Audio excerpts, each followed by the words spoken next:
ఇక్కడ ఇంకో చాలా బాధాకరమైన విషయం ఏంటంటే, హ్మ్. మెయిన్ లైన్ చర్చోళ్ళు హ్మ్. ఇండిపెండెంట్ పాస్టర్స్ గురించి వాళ్ళే రాసిచ్చారనమాట. హుహు. ఈ ఇండిపెండెన్స్ పాస్టర్ వాళ్ళ మాకు ఇబ్బంది అవుతుందని చెప్పి ఓకే. వీళ్ళు డీఎంకి కంప్లైంట్ ఇచ్చారు. ఓకే. ఇచ్చింది ఎవరు? వాళ్ళెవరు? ప్రొటెస్టెంటా? ఆర్‌సీఎం వాళ్ళా? వీళ్ళు మెథడిస్ట్ వాళ్ళు. ఓకే. మెథడిస్ట్ వాళ్ళు ఇంకా అంటే ఏవైతే పెద్ద పెద్ద పెద్ద పెద్ద సంఘాలున్నాయో సంఘాలు. వాళ్ళు. ఎందుకంటే ఈ పర్సిక్యూషన్స్ వల్ల వాళ్ళు వాళ్ళకి పరిచర్య ఎఫెక్ట్ చేయరు, అవుతుంది. చేసేవాళ్ళని చేయనివ్వరు. సో వాళ్ళు డైరెక్ట్‌గా రాసిచ్చారు. హ్మ్. పాస్టర్స్ ఫెలోషిప్స్ అవుతుంటాయి మావి. ఈ చిన్న పాస్టర్‌ల వల్ల మాకు ఆ! కూడా ప్రాబ్లమ్ అవుతుంది. వాళ్ళు అందులో మెన్షన్ ఏం చేశారంటే హ్మ్. ఈ చిన్న చిన్న హౌస్ ఫెలోషిప్స్ వాళ్ళ ద్వారా హ్మ్. వీళ్ళ వల్ల చిన్న చిన్న పాస్టర్ల ద్వారా ఇండిపెండెంట్ పాస్టర్స్ వల్ల హ్మ్. మా సంఘాలకు ఎఫెక్ట్ అవుతున్నాయి. ఓకే. వాళ్ళ సంఘాల్లో అంటే వాళ్ళ గురించి తప్పు అనట్లేదు. ఎవరి సంఘం వాళ్ళది. ఓకే. సో ఏంటంటే వాళ్ళ చర్చెస్‌లో ఎందుకంటే నేను కూడా ఒక బ్యాప్టిస్ట్ నుంచి బయటకొచ్చాను. ఓకే. మాది బ్యాప్టిస్ట్ బ్యాక్‌గ్రౌండ్. హ్మ్. సో ఎందుకంటే ఈ మెయిన్ లైన్ సంఘాల్లో ఏంటంటే ఆహ్, వాళ్ళు సువార్త చేసినట్టు నేనెప్పుడు చూడలేదు. ఓకే.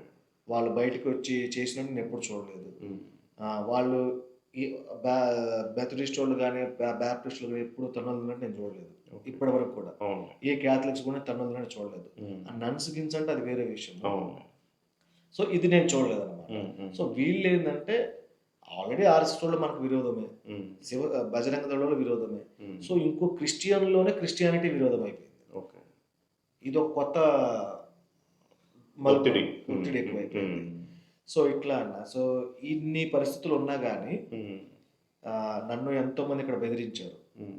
చాలామంది "నువ్వు వెళ్ళకపోతే నువ్వు అయిపోతావు ఇక్కడ" హ్మ్. అది ఇది అని చెప్పారు. ఆ గొడవ జరిగిన తర్వాత మీరు ఎన్ని సండేలు ఇక్కడ వర్షిప్ చేయలేదు?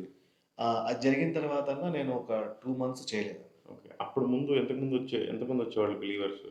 అప్పుడు ఒక 45 నుంచి ఒక 50 మంది దాకా 50 వచ్చారు. మంది వచ్చారు. ఇప్పుడు ఎంతమంది వస్తున్నారు? ఇప్పుడు ఒక 9 నుంచి 10 మంది 10 వస్తున్నారు. మంది. అంటే అందరూ వెనక్కి తగ్గిపోయారు. అందరు వెనక్కి కేసుల కోసం భయపడి. కేసులు అంటే వీళ్ళు ఏం చేశారంటే హ్మ్.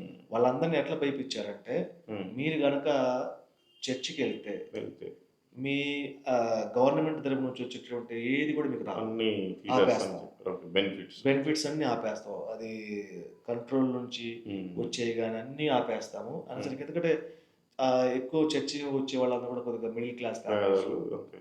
వాళ్ళు వాటి మీద డిపెండ్ అయి ఉంటారు. డిపెండ్ అయి ఉంటారు. హ్మ్. సో వాళ్ళని ఈ విధంగా భయపించేసరికి వాళ్ళు ఆగిపోయారు. వాళ్ళు ఆగిపోయారనమాట. ఎవరైతే సరేలే పర్లేదులే ఆగిపోయినా పర్వాలేదు అనుకున్న వాళ్ళు వస్తున్నారు. వస్తున్నారు.